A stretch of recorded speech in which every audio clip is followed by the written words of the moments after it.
Welcome to the P.T.S.D podcast with your host, comedian and military veteran, Bernard the Laugh Therapist Hines, where we discuss P.T.S.D, processing traumatic situations differently, and give you tools to help you overcome the stigma of seeking help. If you're ready to be inspired, then welcome to the Stigma-Free Zone. Here's your host, the Laugh Therapist himself, Bernard Hines. What up, good people? How are y'all doing? This is your boy, Bernard Hines, a.k.a. the Laugh Therapist, and thank you for tuning in to the P.T.S.D, Processing Traumatic Situations Differently podcast. Here, y'all, we try to enlighten, inform, and give people resources of what they can do to help better their life. And always remember, y'all, as a therapist, I am not licensed. I'm only medicated. Hi, welcome to the Stigma-Free Zone. Listen, y'all, thank y'all for tuning in. We're going to have a great talk on today, y'all. I have Chaplain Sy Alli with me today, y'all. He's a gentleman out of California, and I'm going to bring him to the stage and bring him on right now, y'all. Welcome, Chaplain Sy Alli. How you doing, sir? I'm good, Bernard. Thanks for having me on. I appreciate you. Oh my gosh, thank you, y'all. This brother found me through his PR people, yo. He got PR people. He got PR people. I said, listen. PR people, listen, y'all. He's a former or retired Air Force person, y'all. Air Force, I don't do too much with the Air Force because I wasn't smart enough to go in the Air Force, so I'm gonna tell you that right now. I wasn't smart enough. They asked me if I wanted to go to college. They asked me if I wanted to take the SAT. I said I'm not going to school on no Saturday. So I knew I wasn't smart enough to go in there. I'm telling you, I knew I wasn't smart enough to go in the Air Force. But listen, sir, thank you for being here with us. Just tell us a little small bio about who you are. Wow, Bernard. I've lived an incredible life.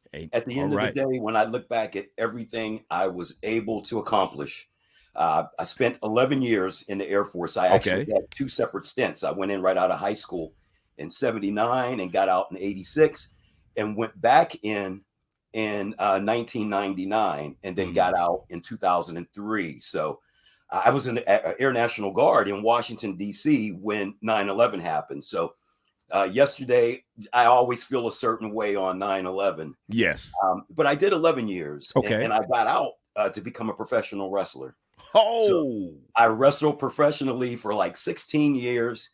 I served as a criminal investigator in D.C. Superior and federal courts for 7 years. I was a protection agent for Vice President Gore, Mikhail Gorbachev, Archbishop Desmond Tutu, royal family throughout Middle East, university lecturer, and then I became a minister, went through seminary training, got my Chaplain Sy certification, and worked for 3 years at a cancer treatment facility up in Seattle, up in the Tacoma area, actually, Washington. And presently right now, I'm working as a youth coach for a dynamic young company out of California by the name of Alevo. We provide social emotional learning through physical education for over 70 school districts in California. Wow. So I'm blessed, brother, with everything, with the PTSD, everything else that happened. Sir. I'm still blessed to be here. Yes, you are. Yes, you are. Listen, y'all, I told y'all, I know people. I know important people. This man has been all around the world, have been with some important people. Now I'm going to put in my bio, I talked to somebody who was with Mikhail Gorbachev, and you don't know who he is, Google Mikhail Gorbachev. A lot of young people don't know who he is. A lot of people don't know. I know who he is because I was in the Army. We had, because of him, we had to do a whole lot of stuff. So, sir, where did you grow up? I grew up in a small steel town north of Pittsburgh, PA, called Farrell, Pennsylvania. Farrell, Pennsylvania. Yeah, just across the border from Youngstown, Ohio. Wow, that's good. That's good. So you're still a fan, right? Oh, you listen. Yes, I am. Okay, we're gonna go there. Okay, you gotta say it. It wasn't pretty. Yeah, I'm a Steeler fan for life. So I want to let folks know right off the bat, we're gonna be talking about some things that might be triggering, and if you feel you're triggered, we ask you just to take a break and go and get yourself together, and because we're not here to try to trigger anybody, but we will be talking about things that possibly could trigger folks. I want to know, first of all, how did you get into professional wrestling? I know you probably had a lot of anger from the Air Force. You ain't do nothing, so you want to go in and fight somebody, right? I was always a big fan of it. You know, back in Pittsburgh, we had It was called Studio Wrestling. It was on every Saturday evening. And I was a big fan of Bruno Sammartino and Superstar Billy Graham. Yes. And all these cats that were wrestling back in the 70s. Rufus R. Jones. Rufus R. Freight Train Jones. Yeah, yes. Freight Train. You know, I know all of them. That's right. Absolutely. And I was still in the military. This was in 86. And I was I was a power lifter. So I was throwing around a lot of weight. And I was at the old Stapleton Airport in Denver. And I went to a hotel bar, the airport bar, and I met Jimmy Snuka, Tony Atlas, Jimmy Fly Snuka, Ricky Steamboat, a couple other guys. We were just having some drinks, and I had some size on me, and they were like, "Did you ever think about being a pro wrestler?" And I'm like, "Right." I was always a fan of it, but no, I didn't have really aspirations. But they hooked me up with a training facility in New Haven, Connecticut, and when I got out in '86. I ended up going up there to train to become a professional wrestler, but I didn't have a whole lot of money. So I had to leave that program. And then I went back to Pittsburgh, and I actually got my start out of Pittsburgh, and things started snowballing. And the next thing you knew, 2002, I had to leave because I had too many concussions. Okay. I had a lot of concussions, Bernard. Wow. The doctor was like, look, you can continue to do this and have fun. But he was like, I've treated football players. They got a helmet. He was like, your skull is unprotected and you're doing all these crazy maneuvers in the ring. So begrudgingly, I had to retire from professional wrestling. Wow. Well, I'm on a radio show every morning from called the Jamal Bates Morning Show, and he is an avid wrestling fan. Oh my goodness. And I be telling him that it's fake, but since you got concussions, I'm gonna leave that alone. Well, there's storylines to correct. The outcome we know before we even get into the ring. A lot of what we do, at least back in my day, we talked in the ring. Right. If he had me in the headlock or something, he would talk a couple of moves. He'd go off the ropes. I'd take a bump or whatever. So we talked a lot in the ring. Well, you just we knew how long we were going to go, and we knew who was going over, who actually was going to win. Well, you just gave him PTSD right then, because he ain't gonna make it. So let's talk about so you do battle or have battled with PTSD, correct? I have battled. Okay. Yes. Tell us a little bit about that. Oh, Bernard, it wasn't until 2020 when I stopped drinking that I realized how bad I had it and how long of a time period I actually had it. Okay. I was walking and operating through life, and I discovered several trigger points, not just one. Okay. Because I didn't serve over in a war zone, but I experienced 9/11, and I was stationed in the DC area. They actually looked after me. But there were things going on. Probably I looked at the amount of concussions that I had, and I had 12. Wow. 12, brother. And the last one, my guy did a Powell driver on me on top of a baseball dugout. We were touring upstate New York, and I told him to do it. He didn't want to do it. I was like, man, we got this crowd popping, bro. Let's go. Right. He's like, Sy, I don't want to do it. I don't want to do it. I really forced the hand, and he gave me a Powell driver. And Bernard, there was maybe a little bit of my scalp that was exposed, and the dugout was concrete. But so he was going to do a soft one, but still there was enough of my head that hit that concrete, and I blacked, but I continued to wrestle. We went on for another 15 minutes before we got back to the locker room. That's deep. I couldn't remember anything. That's deep. And the promoter wanted to call. I was married at the time. I was like, don't you dare call her. He ended up doing it, and I finished that tour. But when I went back to Alexandria, Virginia, the doctor read me the riot act, and I had to stop. So I looked at that. Okay. I looked at my dad and my father-in-law passing within 4 years of each other. Okay. I was devastated because my dad was absolutely my best friend. Right. Okay. And when I was married, my father-in-law was a Presbyterian minister. So my dad passed in 2005. My father-in-law passed in 2009. And I think I was just lost. I had my two men that were so instrumental in my life were gone within a handful of years. And grief is real. Grief is no one can tell you how long to grieve. No. No. And as a chaplain, I tell people that. I'm like, there is no sort of prescription of say how long you can grieve. Correct. But I could not come to grips with, I mean, I struggled when my dad passed. But Correct. my father-in-law, he was such an inspiration that it was almost like that was my other father. To say an in-law just was really not even indicative of how special he was in my life. And when he passed, I think I checked out. I really did. And I continued to work. Okay. In 2014, I went to work in the cannabis industry. I became the first security executive to enter the cannabis space on a full-time basis. Okay. And I got out to Denver. I went through a separation, went through a divorce, and that's when I plummeted. Oh, wow. But I continued to work, Bernard. Of course. We continue to function. There you go. Absolutely. But when I would get home at night, I did not know who was looking back at me. Wow. And I'm very analytical because of being in the security field and being an advanced agent and having to travel and go to all these different outposts. I planned my suicide. I'm like, I'm going to do it on a Saturday afternoon. That Glock 19 that I used for so many years to protect myself and others, I turned that against me. Wow. And what happened in that room was miraculous because I should not be here. Correct. I had that Glock in my mouth. I put a round in the chamber. And believe it or not, as a former law enforcement and protection agent, I hated to put a round in the chamber. Okay. You know, most cops would be like, oh, man, you got to have a round in the chamber, blah, blah, blah.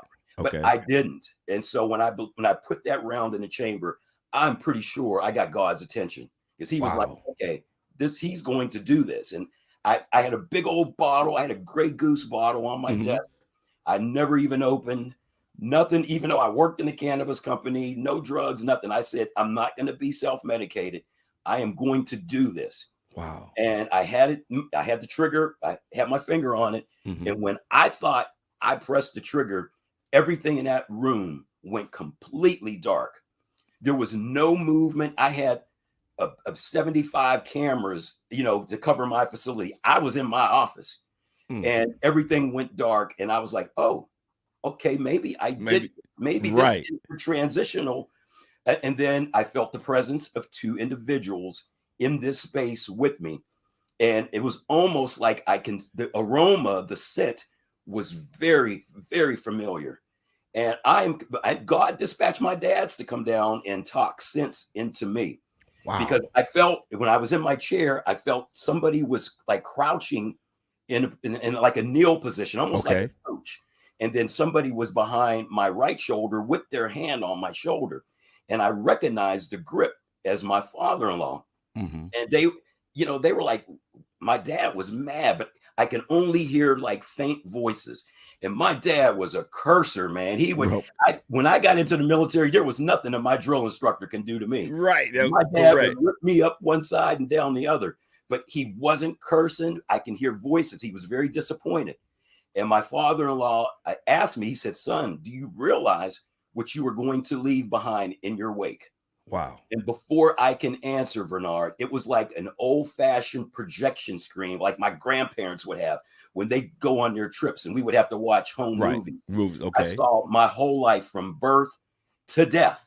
I actually watched myself shooting myself. I saw the blood splatter. My body was there for a couple of days before folks got the key to get in my office. My office was the most secure office. Okay. I was a director of corporate security. Wow. It took them a while to get my body. And then I saw everything. I saw how my family reacted. I saw how the employees reacted. I watched my kids go in and out of counseling and alcohol abuse. I saw in the blink of an eye. Yes, sir. Wow. And then both of them asked, is this really what you want? And I tell you, I had urinated on myself. This was the most terrifying experience for me that I had ever been through. And then when I said, this is not what I want, it was like everything came back up. But the kicker about that, Bernard, was like 4 hours had elapsed. It was dark outside. And this was like April in Denver. And I could not move from my chair. I was so afraid. I was like, what just happened? And it wasn't until 2020 that when I stopped drinking and God just laid everything out for me. Wow. He laid it all out. Listen, he was y'all. like, you are struggling, but he said, I got work for you to do. Correct. You're too foolish to realize how I have That's plans for you. That's true. And listen, y'all, we talking to Chaplain Sy Alli, y'all. And right now we're being raw and we're being open. And as I say again, if you're feeling triggered or there's anything that's coming up and you feel you need to step away, please step away. But we are being real and open because we are trying to help those who are out here thinking there's no other way. So Absolutely. what I want to say to you is, when you was in that moment of thinking to attempt, because I felt like I had a lot of pain that I wanted to go away. I felt like I was a failure. I felt like I was going through a divorce. I felt like I was a failure. I felt like I let my kids down. I did all this in the military, people looking at me crazy. I just wanted the pain of everything to stop. What was your I felt the same way. Okay. You know, what I realized is at this company I was at, I was responsible for everybody's lives. Okay. You know, this was 2014. Right. Colorado had just did their proposition. So cannabis was officially legal for recreational use. The spotlight was on the industry. The spotlight was on me as the first corporate security director. So I felt like I had to be at my best to keep everybody safe. But then when I would go home, man, I would so struggle. Mm-hmm. I was drinking really hard. Numbing yourself. I was knocking down vodka and tonic, bro. Knocking them down. I did a little bit of cannabis. I mean, I never did anything hard or anything harsh, but I was medicating myself. Correct. And then, so fast forward to March 1st, 2020, I got a DUI. I was up in the Pacific Northwest. Wow. And I got pulled over. I got arrested. And I was in this orange suit. I got bailed out within like a couple of hours. But I told my friends that night, March 1st, 2020, I'm never drinking again. Now, those who know me know I was a partier. Okay. I loved getting people together, loved fellowship. So I'm sure there were skeptics that said, okay, this is only going to be just a period of time for Sy. Correct. But I haven't drank since. Wow. I picked up my mom's Bible, which I had rarely read the Bible in my life. Okay. And I believed that God was like, oh, okay, I'm seeing something now. Turning and point. I don't even believe God anticipated me taking seminary classes or getting my chaplaincy certification. I think that was all a little extracurricular. But then I wrote an article entitled Out of the Storm. Now, I shared it. Yes. Is that your documentary? The documentary is Project Resurrection. Okay, we're going to talk about that. I thought this was okay. But I wrote this article and I chronicled, you know, my life as a wrestler, security. Okay. And then battling these dark demons. And I shared it on social media, and the feedback that I got, a lot of people were surprised. My pastor, and I interviewed her on my podcast, Pastor Carmen Cox Harwell. She was like, you know what? She was like, I didn't see this coming. She was like, you were like James Bond to me. You had been with all these people, you were doing all these things. She was like, I never would have guessed that you were struggling to where you attempted to take your own life. Mm-hmm. So it was surprising to people. But when I wrote that article, Bernard, it resonated with people. Yes, people it does. told me it was like I was writing their story. Wow. I was writing somebody else's story, but it was mine. And even like when I wrote it, a young kid who went to school with my son. Okay. And I was coaching like 5th and 6th grade basketball. He read the article and he came out to his parents. And this was a wealthy, high net worth family. Okay. And he told his parents that he was bi. Okay. And his parents reacted horribly to him. And so he was in his little apartment and getting ready to take his life. And his folks called me and they said, he read your article. Would you talk to him? Now, I was in my office doing chaplaincy rounds. I was up in the chemo room sitting down with cancer patients. So I ran back to my office and I got on the phone with him and I was like, I want you to FaceTime me. Mm-hmm. And so he hung up and he called me back. And I thought for sure, Bernard, this kid was going to take his life in front of me. But somehow God was able to resonate with me to him. And I had him put the gun down. And then when I got to his parents, I read them the riot act. I was like, why would you respond like that? And it was little things like this where people would call me to counsel them. So I understand why he kept me. Yes. I was a big fan of Anthony Bourdain on like No Reservations and that. Right. It felt like he and I were kindred spirits, although I'm not a chef and not even a good cook. Okay. But I had a zest for travel, had a zest for sitting down and talking to people, and I love drinking. And then when he took his life, I asked God, I was like, God, why him? Right. Okay. Why not me? And God was like, look, I got work. I work in ways which you will never understand. Come on now. But I took him. You are here. You do what you do for others. Be impactful in everyone's life while you're here. And then when it's time for you to officially go, I will take you. I will bring you home. Amen. I said, okay. Oh, so, wow. This is the story, and it's how it started. Listen, y'all, we are talking to Chaplain Sy Alli, security executive, ordained minister, and chaplain. But listen, as a comedian, my mind is always going, I want to know, because I know people out there saying, okay, he got a DUI in 2020. When did he become a chaplain? Now talk about your ministry, Colin. I actually was ordained in 2018. Okay. But I didn't take my ordainment seriously. Come on now. I really didn't. I didn't think that I had a purpose. There were folks that wanted me to officiate their weddings. Okay. So I did that. But then when I really, Bernard, picked up the Bible, and I was like, you know what? I never put it down. And I was taking courses through the quarantine. I was taking classes. I was doing 14, 15-hour days because that's all I had to do. You couldn't go out. There was nothing to do. And it was online. But I really got into it. And it was unfortunate that I couldn't tag team up with another chaplain because nobody was going on site to do anything. So I had a friend up there in the Pacific Northwest who was an oncologist, and she was like, we don't have a chaplain. Why don't you come? So I was learning on the fly.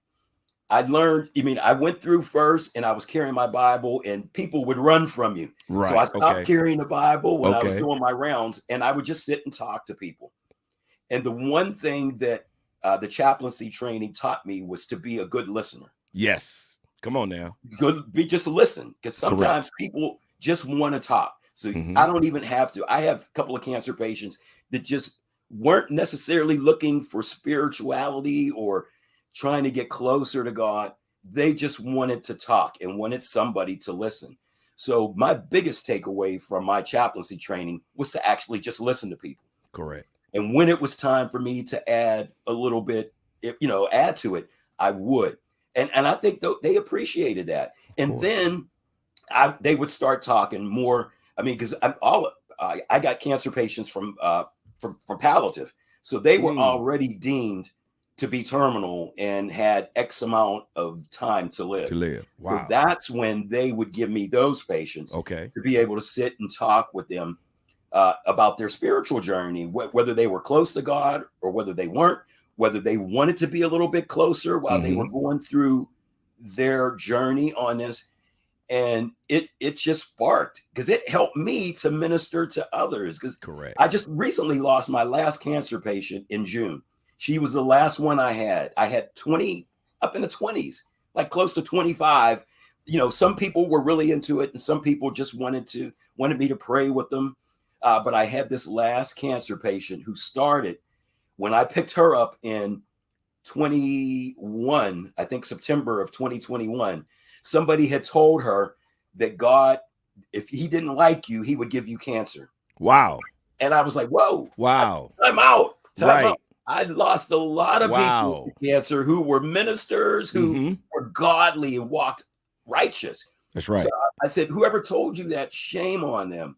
Yes. So her and I became intertwined. I mean, I was doing everything remotely. I was doing Zoom, whatever, just as long as I could see her. Okay. And she really, her journey was just breathtaking, the way she got closer. Wow. And I could tell when she was really starting to phase out, because she couldn't talk to me. Okay. And she was like, I'm going to listen to your voice. She was like, your voice is soothing to me. Yeah. And then the last time I had seen her, her daughter and her husband were there, and they said, she can hear you, so just talk to her. And I talked, and they said her eyes lit up, and then she passed away that night. And I had seen a lot of people go, Bernard, but that, when she left here, it hurt. Okay. It truly hurt. Okay. It's all good. It's all good. That's what this stigma-free zone, brother.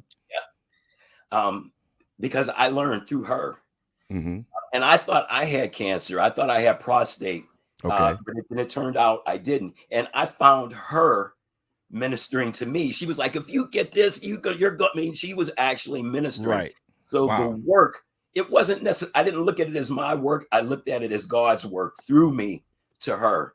And fantastic relationship. Her husband listened to my podcast. Okay. Her daughter, I have ministering her because she had issues, and I still communicate with the family, but I needed a little bit of a break. And I talked to other chaplains who worked. Say that again. Yes. In hospitals, and they were like, look, you got to be able to unload on somebody because it begins to be a lot. That's even right. For a minister or a chaplain, when you're in those situations and you're saying goodbye to people left. You have to, right. You have to. So I'm on hiatus now, but I work in school districts here in Monterey County with a bunch of kids, and I love working with kids, Bernard. Okay. So I think God has like, okay, you're going to be in this space, but you can't necessarily minister in schools. We know church and state. Yeah, that's what they say. Mentor. And a minister back in Pittsburgh who did a high school program told me, here's the way you do this. You can mentor. You don't have to read scriptures to kids in school. Correct. But you can get close. You can tell them what's right and what's wrong. You can let them know your personal story. Mm-hmm. And I got to be careful with that with younger kids. But when I was a youth coach in Pittsburgh, PA at Penn Hills High School, I got very close to the kids because I actually was transparent and said, hey, the story that I told you, my situation, I told them. And then that opened up. The hoods came off the head. Yeah, the AirPods came out of the ears, and they were actually listening. And then they shared their stories with me. Because you gave them a little bit of you. I felt people like I can needed to. Right. Bernard, because it was a Saturday morning, man. I made a joke about the Breakfast Club, the movie. Remember the Breakfast Club? Yeah, I heard. Yep, I remember that. None of the kids got that reference, but we were there on a Saturday morning. I went to Dunkin' Donuts and bought a big thing of donuts.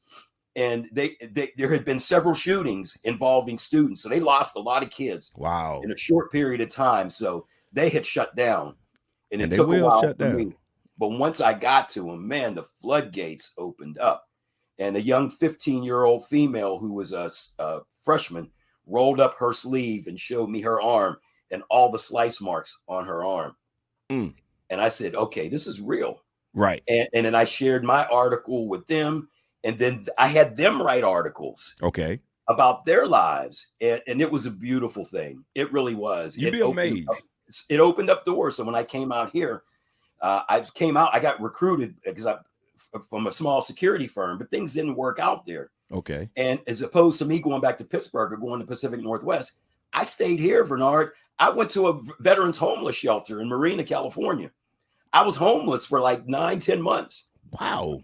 And I got there and I was like, because I felt like God said, you know what, be still.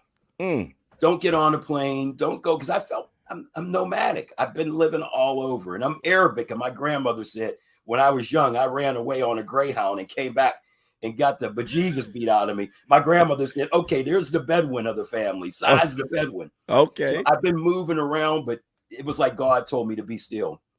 Wow. And I stayed it's called the Veterans Transition Center. Okay. And I met all these fellow veterans, Bernard, who came from West Point. I met a West Point graduate, a helo pilot, who was living in a van in Salinas. He looked like Charles Manson. He was my roommate, man. I was pleading with this guy to go get a shower. And then we finally got him to get cleaned up, and come to find out he was knowledgeable of the Bible. He and I had these deep conversations. There was another veteran who was a ranger 5 tours to Iraq and Afghanistan, tried to take his life with the weapon malfunction. Because I thought God was punishing me. Right. But he was setting you up. Are you a chaplain? Yes. Be a chaplain to these veterans. And they gave me an office, and I was mentoring some of the veterans, praying with them. So here I thought God was punishing me because I was homeless. He actually showed me things, Bernard, that I never thought imaginable. Hold up. So you found your main purpose when you was homeless? Yes. Bernard, I had no job, no car, no money. So I was on state assistance for a couple of months. Okay. And I had to go work. There's a little community here named Delray Oaks. It's in between like Seaside and Monterey. Okay. And so I had to go work at a public works department, and it was a big park. And we would clean up the park. We'd wash the bathrooms up. But the gentleman who was the director said, man, he was like, first of all, you're yoked. How old are you? And I told him how old I was. And he gave me because this was the way, if you got state assistance out here, you had to work X amount of hours a month. Okay. So he put me in touch with a bunch of folks that I was able to mentor. And he was like, you're working wonders out here. And so it was these little things. And then I found Alevo. I found them, and I became a youth coach in September of last year. Tomorrow's my 1-year anniversary. Okay. And I was a youth coach at an elementary school in Salinas. And they assigned me TK, which is transitional kindergarten, kindergarten and first grade. And I felt like kindergarten cop in this classroom, Bernard, my first day. These kids asked me, they said, Coach Sy, how old are you? I said, take a guess. The first kid said 100. I'm like, I'm out of here, man.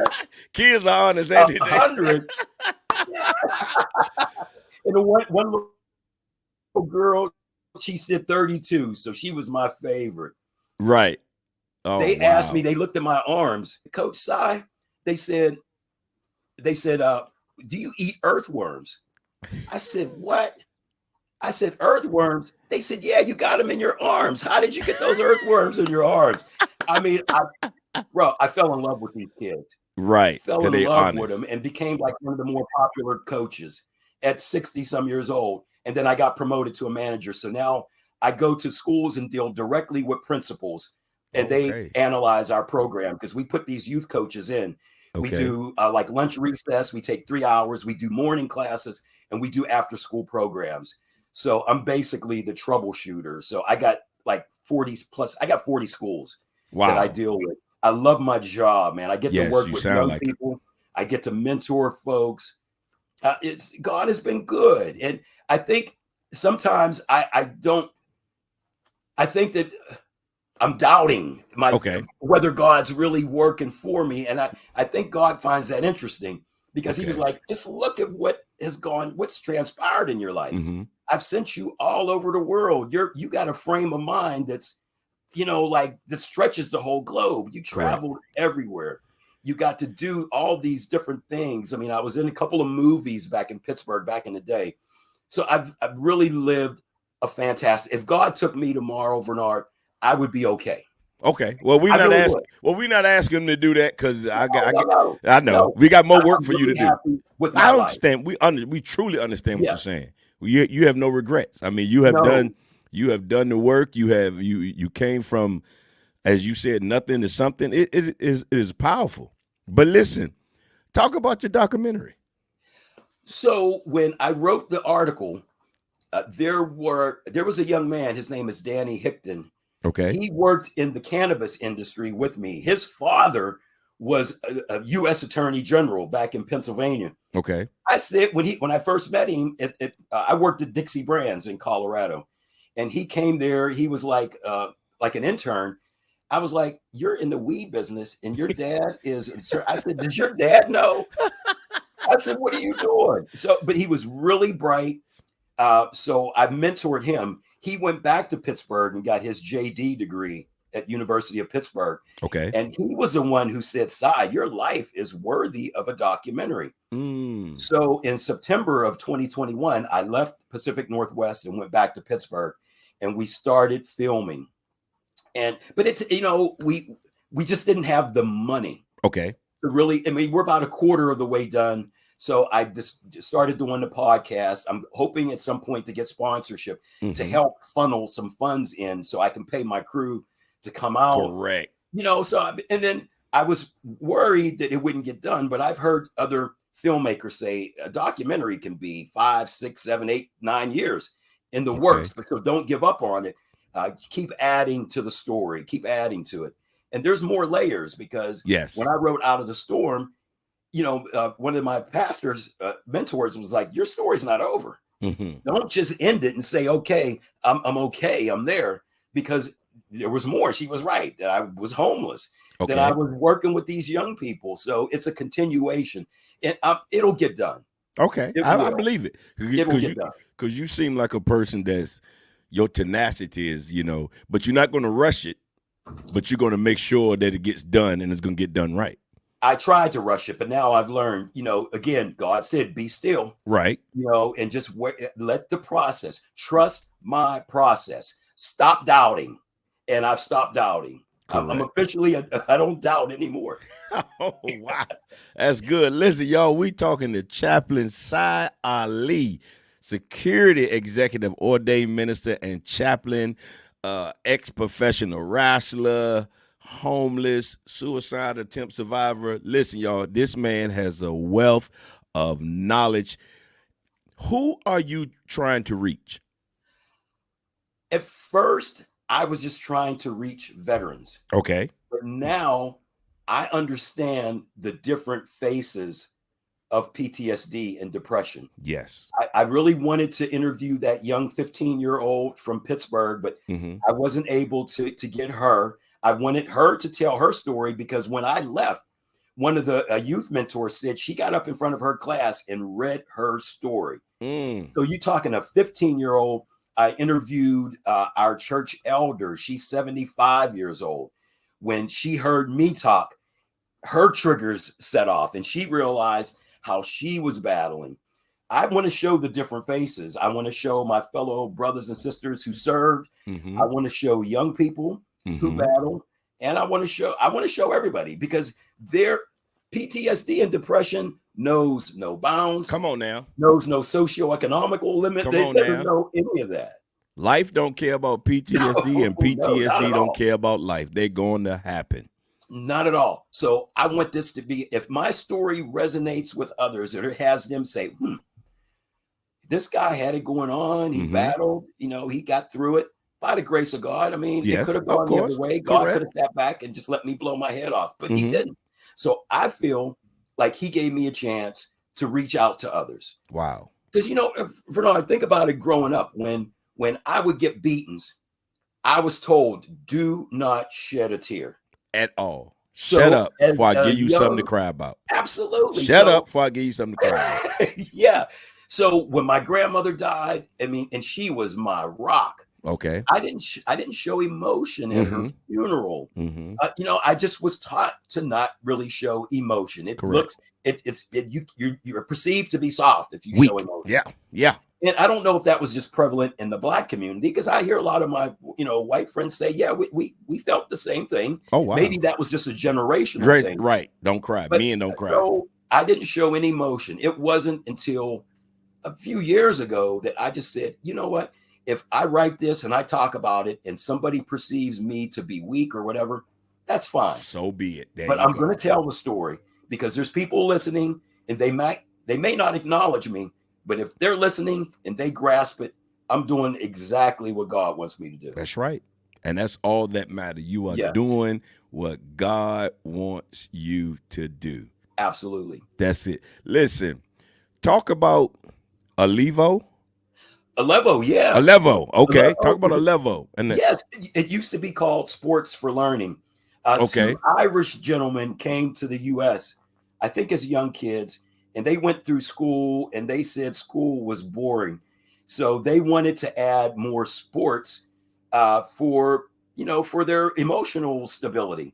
So they created this company, and now it's called Alevo. So it's only based in California right now, but we are in all the major cities. We're up and down the coast of California. Okay. We wear these orange shirts that is kind of like our trademark. and we go into these school districts offering social emotional learning, physical education. So we have a bunch of different variations of like basketball games, kickball, and we do things that get the kids to think. Right. Okay. And I'm realizing now that, once we went through the quarantine and pandemic, the mental health of our young people, it's staggering, Bernard. I had 2 kids. My daughter did not go to school her 10th, 11th, or the end of the 10th, 11th, and 12th year. Then she went to college and started going back to classrooms. I mean, she didn't go to high school. So when she went to college, she started going back to the classroom, and it messed her up. Right. She was like, I ain't been in the classroom in I don't know how many years. Now I got to go. Yeah. So, that was rough. These kids, when they went back to school, there were all kind of problems. Right. So I believe that this company was in the right place at the right time, especially now. And they've been around for a few years, but it's relatively a young company. Okay. We just started in like Salinas, in like that school district, just a couple of years ago. So we are still in the process of creating our management team, and mentoring our youth coaches, the training that they need to go through. Because when these coaches go into a classroom, the thing that I hear is no training prepared me to be in a classroom with these kids. So we try to make sure that they understand behavioral management, how to handle kids, how to understand that if a kid lashes out, there might be something at home that you don't know. You're not privy to. That's right. So it's phenomenal. And I think that this company will ultimately be a national company, but I don't want, they probably don't want to hear me say that, but I believe they are, because I believe it's needed. I believe school districts, when they see our commercials and videos and things like that, I think there is an interest in it, but our coaches are very young. So they need to be mentored. So I probably was one of our older coaches. So when I got promoted to site success manager, not only do I deal with the principals, I still go out to the schools and talk with our coaches and let them know, some folks know about my journey, not the whole company, but a lot of folks know my struggles, my past struggles.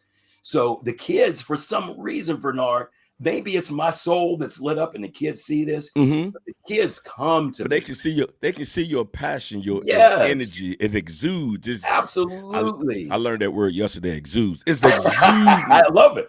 I love how you put it in there too. It exuding out of you. I mean, your passion for you didn't go through. That's why I tell people, once you have got to that point where you feel like you want to take your life and then you come back from that, there's nothing else that anybody can say to me when it comes to me being who I am and trying to help others. That's just who I am, and that's who I'm going to be. I love it. I love it. And sir, you are the same. Man, I don't know. I'm overcome because I love what I do. Right. And I spent 40 plus years in the security industry, and if people ask me, do I miss it? And no, I said, it was great. It was a lot of years. I did a lot of things. I mean, I worked for like oil and gas, man. I got sent out to a drilling ship in the middle of Gulf of Mexico, and come to find out, it was a historical ship. It was the Glomar Explorer that was a drilling ship, which was what Howard Hughes used. He utilized this ship to go look for that Russian submarine. Oh, wow. Back in the day. And I got on this ship because there was a female steward that was raped. And then the employees found out, and they were like, if we find out who did this, because this woman was beloved. She was former Navy.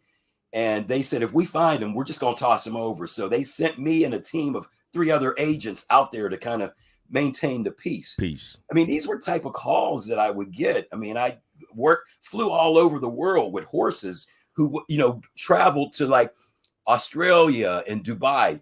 Wow. $1 million horses, Bernard, on this big 747 cargo jet. And because they had like caregivers for the horses, they had to have a security agent on because they didn't have hardened cockpit doors. So wow. I got to sit, even though I'm a frustrated pilot. I never got to be one. But I've flown in a 747 all over the world, sitting right behind the captain in the jump seat. Wow. And when I'm sitting there, I'm amazed. They're amazed. They want to hear, okay, who'd you protect? Did you ever shoot anybody? They want to hear more about me. And I'm like, man, It's amazing. I love this. It's amazing that what you do and what somebody else do, but it's amazing. But it's amazing when you say you do security, or I say I've been in the war. The first thing some people, well, did you shoot anybody? I don't want. Why do people ask that? I don't know what it. Yeah, all I know, I didn't get shot. I got shot at though. I tell you that. Absolutely. Listen, y'all, we have been talking to Chaplain Sy Alli, this gentleman, this young man, this chaplain, this ordained minister, this security executive, this former wrestler, this former homeless person, this former Air Force has done some great, great things. And, sir, I just want to say thank you for taking the time out to be on the podcast, the PTSD Processing Traumatic Situations Differently podcast. I love it. Thank you. When I look back, I was like, you know what? The laugh therapist. I was like, the world needs more of you too, bro. Appreciate it. I'm going to try to give it to him, but I appreciate it, sir.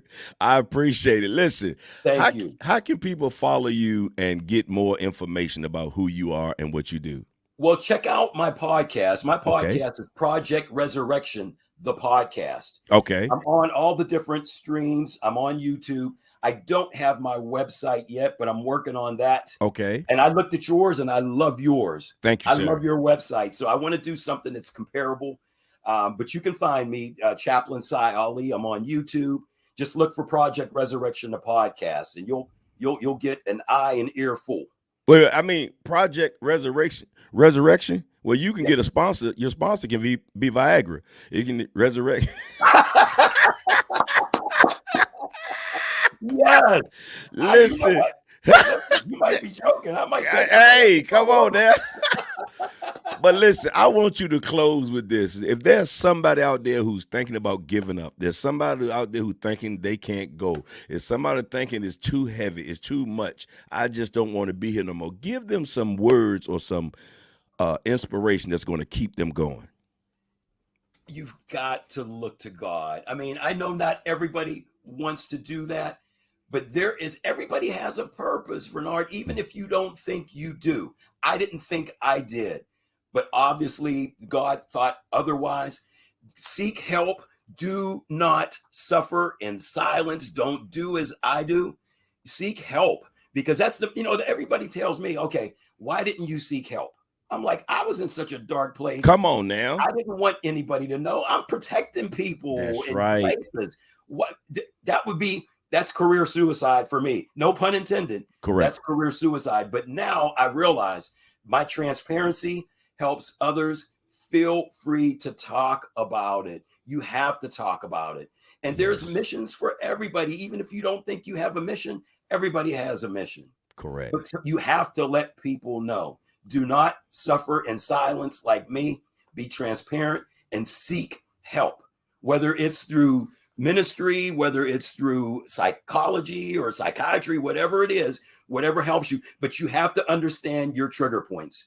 Okay. And I said there's four fitness pillars for me: financial, spiritual, physical, and mental. Now, financial is my Achilles heel. Okay. But the three other pillars, I think I'm crossing them off. Do I still feel a certain way? Yeah, I felt a certain way yesterday when 9/11 happened, because of everything that transpired with me military-wise and losing my business and things like that. But be transparent, Bernard. You have to. And be able to laugh about it. Yes. See, you sparked something in me where I saw the laugh therapist, and I was like, man, we still need to laugh. We still need to laugh. Happy. We still need to be thankful. Yes. Because we're messing up our planet, man. We are messing it up. God, I don't think God's happy with us right now. He's revolted. Yes. Yes. And see, one thing you said about that with you being a security person, you felt like you didn't want to get help because it would be like a stain on your. The thing is now, people are more adept to say if you tell them something is going on with you, and you go and get help, you are rewarded. Yes. Now, yes. You are looked at even if you're in the military, you got a security clearance. If you go and get help, you're okay. Don't wait until you get that DUI. Don't wait until you get that abuse. Don't wait till you get that felony. Now your security clearance messed up. Absolutely. Now you have to try to do all this before that happens. Yes. But Well, sir, I Yeah. want to thank you for being, I'm telling you, you had us in, I'm gonna use your wrestling now. You had us in the headlock the whole time. You just had us in the chicken wing. You had us in you. Thank you, my Hey, friend. it is I great, and I tell appreciate you, this is not the last time we're gonna talk. This is not the last time that we're gonna be, because I'm trying to put together this mental health conference along with a comedy show to do together, and you will be a great speaker, and I know you would be a great speaker, sir. Thank you. I look forward to it, man. Keep doing what you're doing, brother. God bless you.